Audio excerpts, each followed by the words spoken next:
SPBയെ കുറിച്ച് ഓർക്കുമ്പോഴൊക്കെ മലയാളികളുടെ മനസ്സിലേക്ക് ആദ്യം എത്തുന്ന ഗാനം.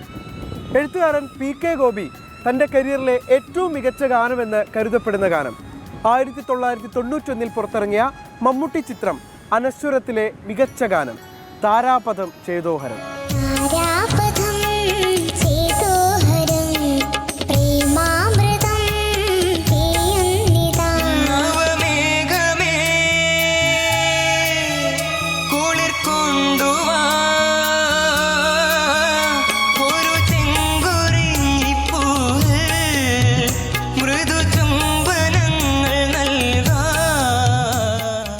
ചെന്നൈയിലെ വുഡ്ലാൻഡ്സ് ഹോട്ടലിലാണ് പാട്ട് എഴുതാൻ വേണ്ടി എഴുത്തുകാരൻ PK ഗോപി താമസിക്കുന്നത്. ചിത്രത്തിൻ്റെ സംവിധായകൻ ജോമോൻ പാട്ടിൻ്റെ പശ്ചാത്തലം വിശദീകരിച്ച് നൽകി. ഒരു വാക്മാനിൽ ഇളയരാജ നൽകിയ ട്യൂണുമായി അങ്ങനെ കഴിച്ചുകൂട്ടുകയാണ് PK ഗോപി. ഒരു രാത്രി കൊണ്ട് ആ വരികൾ അദ്ദേഹം എഴുതി തീർത്തു.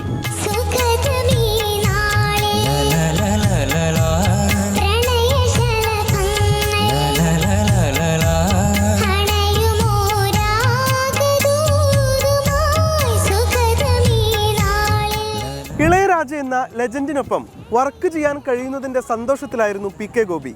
മറ്റൊരു ത്രില്ല് ഈ പാട്ട് പാടാൻ പോകുന്നത് SP ബാലസുബ്രഹ്മണ്യമാണ്. അങ്ങനെ ഒരു മികച്ച കോംബോയിൽ പുറത്തു വന്ന ഗാനം മലയാളികൾക്ക് എല്ലാ കാലത്തേക്കുമായി സ്വന്തമായി. അപ്പോൾ ഈ പാട്ടിൽ ഞാൻ രചിച്ചു എന്നുള്ളതല്ല പ്രാധാന്യം. ഇത് SP ബാലസുബ്രഹ്മണ്യം, ചിത്ര ഇവരൊക്കെ പാടി ഇളയരാജയുടെ സാന്നിധ്യം അതിലുണ്ടായി എന്നുള്ളതാണ് ഈ പാട്ടിൻ്റെ സൗഭാഗ്യ ഘടകങ്ങളായി വന്നു ചേരുന്നത്. ചില വാക്കുകൾ ഉച്ചരിക്കുമ്പോഴുള്ള അതിൻ്റെ ധ്വനി സവിശേഷതയും അതിൻ്റെ വ്യക്തതയും അദ്ദേഹത്തിന് നാവിൽ വഴങ്ങുമായിരുന്നില്ല.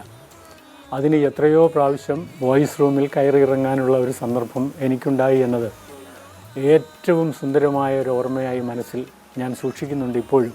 കാലം ഇങ്ങനെ പൊയ്ക്കൊണ്ടേയിരുന്നു. മലയാളികൾ പല രീതിയിൽ പല ഭാവത്തിൽ ഈ പാട്ട് കേട്ടു. അതാണ് കാമ്പുള്ള സംഗീതത്തിൻ്റെ ശക്തി.